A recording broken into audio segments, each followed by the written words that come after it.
बजे 2:15 तक इसको समाप्त भी करेंगे, क्योंकि मुझे तो अपने कर्मियों के बारे में चिंता होती है कि जो जयनगर से आए हैं, जो नगरिया से आए हैं, जो मंगलापुर से आए हैं, वो 6-7 बजे तक अपने घर कैसे पहुंचेंगे। जो महिला कर्मी है उनकी सुरक्षित ढंग से कैसे पहुंच पाएगी। हो सकता है कि हम सारी बातों का आज चर्चा नहीं करें। मैं अपर मुख्य सचिव स्वास्थ्य विभाग बिहार सरकार पटना द्वारा सिविल सर्जन सदर सचिव जिला स्वास्थ्य समिति मधुबनी, आप लोग चिंता नहीं करेंगे, इसको हम ग्रुप पर डाल देंगे। हर एक प्रखंड में हमारे प्रखंड मंत्री हैं, आप लोग ग्रुप लोकल आप लोगों का भी ग्रुप बना हुआ होगा, वो उस पर डाल देंगे, सभी आदमी पढ़ लेंगे। मैं उस पर चर्चा कर रहा हूँ। विषय एनएचएम कर्मचारियों की मांगों को लेकर दिनांक 1/8/24 को सिविल सर्जन सदर सचिव जिला स्वास्थ्य समिति के समक्ष धरना प्रदर्शन के माध्यम से मांग पत्र का संलेख समर्पित किए जाने के संबंध में महाशय, उपरोक्त विषय के संबंध में कहना है कि बिहार चिकित्सा एवं जन स्वास्थ्य कर्मचारी संघ के राज्य के नियमित कर्मचारियों, संविदा कर्मियों, आउटसोर्सिंग कर्मियों, स्कीम वर्कर का प्रतिनिधित्व करने वाला एकमात्र प्रतिनिधि संगठन है जो उनके बुनियादी सवालों, सेवा शर्तों के विपरीत कार्रवाई, आर्थिक हितों पर हमले तथा दमन एवं शोषण के खिलाफ मजबूती से संघर्ष करता रहा है।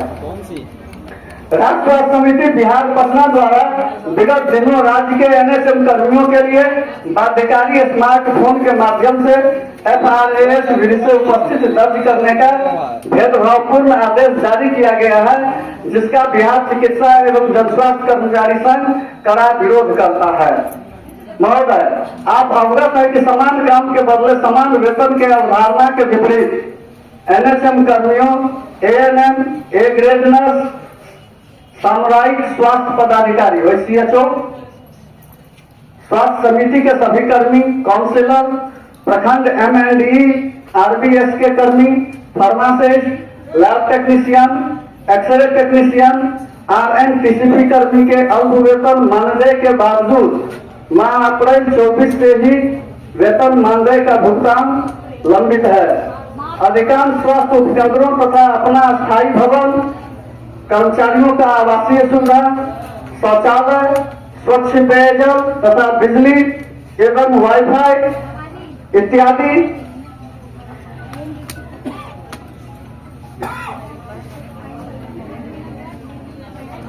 की मूलभूत व्यवस्था नहीं रहने के कारण काफी कठिनाई है। और अस्थायी केंद्रों पर टीकाकरण का कार्य होता है। पूरी तरह से विपरीत परिस्थितियों में कार्य करने वाले एनएचएम कर्मियों पर बाध्यकारी FRAS विधि से उपस्थित दर्ज कराने का निर्णय और व्यवहारिक एवं अविवेकपूर्ण है। बिहार चिकित्सा एवं जन स्वास्थ्य कर्मचारी संघ द्वारा FRAS के विरोध में तथा अपनी मांगों के समर्थन में लोकतांत्रिक तरीके से चरणबद्ध आंदोलन करने का निर्णय लिया गया, जिसके तहत 6 जुलाई 2024 को बिहार के सभी सिविल सर्जन के समक्ष जिला स्तरीय धरना 8 जुलाई 24 से काला बिल्ला लगाकर काम करने का प्रतीकात्मक विरोध, 12 जुलाई को जिला स्वास्थ्य समिति के समक्ष तथा 18 जुलाई को पटना में राज्य स्तरीय प्रदर्शन के माध्यम से अपने मांगों के संबंध में समलेख महोदय को विचारार्थ समर्पित किया गया तथा दिनांक 22 जुलाई 2024 से सभी स्तर पर कार्य बहिष्कार का कार्यक्रम संचालित हो रहा है। परंतु राज्य स्वास्थ्य समिति बिहार पटना के स्तर से समस्याओं पर विचार करने के बजाय दमनात्मक रुख अख्तियार किया जा रहा है, जिसके कारण कर्मचारियों में रोष एवं क्षोभ व्याप्त है। उपरोक्त परिस्थिति में संघ के राज्य सचिव मंडल की बैठक में सर्वसम्मत से यह निर्णय लिया गया है कि राज्य के सभी कर्मी एनएचएम कर्मी बिहार चिकित्सा एवं जन स्वास्थ्य कर्मचारी संघ के बैनर तले दिनांक 1/8/24 को सभी सिविल सर्जन सदस्य सचिव जिला स्वास्थ्य समिति के समक्ष धरना प्रदर्शन के माध्यम से अपर मुख्य सचिव स्वास्थ्य विभाग बिहार सरकार पटना को मांग पत्र संप्रेषित करेंगे। अनुलग्नक में मांग पत्र लगा हुआ है।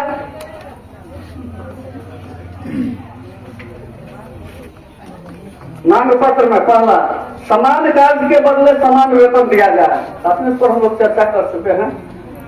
माह अप्रैल 24 से बकाया वेतन मानदेय का भुगतान अविलंब किया जाए तथा हर माह के अंतिम तिथि को मानदेय भुगतान करना सुनिश्चित किया जाए।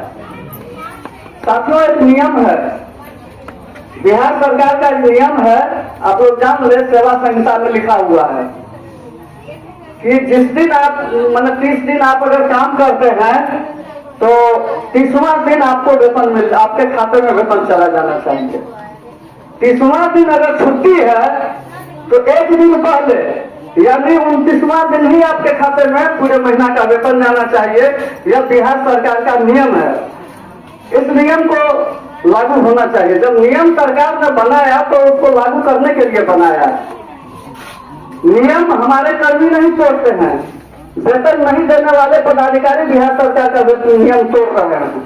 इस बात को समझना होगा। इसलिए इसको हम लोगों ने इस मांग में जोड़ा है। एनएचएम कर्मियों के लिए स्मार्टफोन से FRAS विधि से उपस्थित दर्ज करने के अव्यावहारिक एवं अविवेकपूर्ण आदेश को अविलंब निरस्त किया जाए। स्वास्थ्य उपकेंद्रों पर स्थायी भवन, आवासीय सुविधा, शौचालय, स्वच्छ पेयजल, बिजली, वाईफाई, इंटरनेट जैसी बुनियादी सुविधा सुनिश्चित किया जाए। साथियों, हम लोग इसलिए ऐसा ये मांग इसमें जोड़े हैं कि अभी कुछ दिन पहले आप लोगों ने देखा होगा, ये अपर मुख्य सचिव थे स्वास्थ्य ये शिक्षा विभाग के पाठक, उन्होंने कई फरमान जारी किए, लेकिन उसको पूरा करने के लिए उन्होंने प्रयास भी किया। हर जगह चापाकल लगवा दिया, विद्यार्थियों के बैठने के लिए बेंच डेस्क हर स्कूल में व्यवस्था करवा दिया। जहां जहां रूम की कमी थी वहां नए भवन के निर्माण के लिए उन्होंने आदेश कर दिया और भवन बनना शुरू हो गया और बन भी गया। तो जब हम आदेश निकालेंगे तो उसका इंफ्रास्ट्रक्चर करना होगा। और लेकिन यहां पर सिर्फ आदेश निकलता है और तर्क करने के लिए नियत से कर्मचारियों को परेशान किया जाता है। इसलिए हम लोगों ने यह जोड़ा। आज आप स्कूल में देख लें, वहां नेट की सुविधा है, वहां से वो लोग हाजिरी बनाते हैं, नेट पर हाजिरी जाता है। लेकिन स्वास्थ्य विभाग में 15 दिन मधुरापुर बॉर्डर पर नेट नहीं पकड़ता है। अब चले जाइए लवनिया में नेट नहीं पकड़ता है। परसों में मधुरापुर गया था, मैं एक चिट्ठी अपने नेट पर खोलता रह गया, मोबाइल पर नेट काम नहीं किया। बेनीपट्टी से कुछ दूर आगे में निकला था, बासुकी या शहर घाट के पास, वहां भी नेट नहीं काम कर रहा था।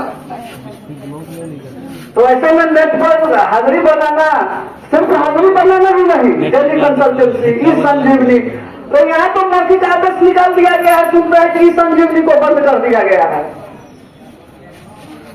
एक जगह से मुझे रिपोर्ट आया कि DIO ने मौखिक कहा है कि ई संजीवनी ने बिहार सरकार बंद कर दिया है और यहाँ पर अब नहीं चलता है ई संजीवनी। पता नहीं RTI से पूछना होगा कि कौन सा ऐसा चिट्ठी आया है। ई संजीवनी के लिए हर जगह लागू है, सिर्फ मधुबनी में बंद कर दिया गया है। उसके बाद है राष्ट्र समिति बिहार द्वारा निर्गत आदेश संख्या SSB में एक लेटर नंबर है, दिनांक पटना 31/1/24 द्वारा मानदेय बढ़ोतरी के दोषपूर्ण आदेश में अविलंब सुधार किया जाए।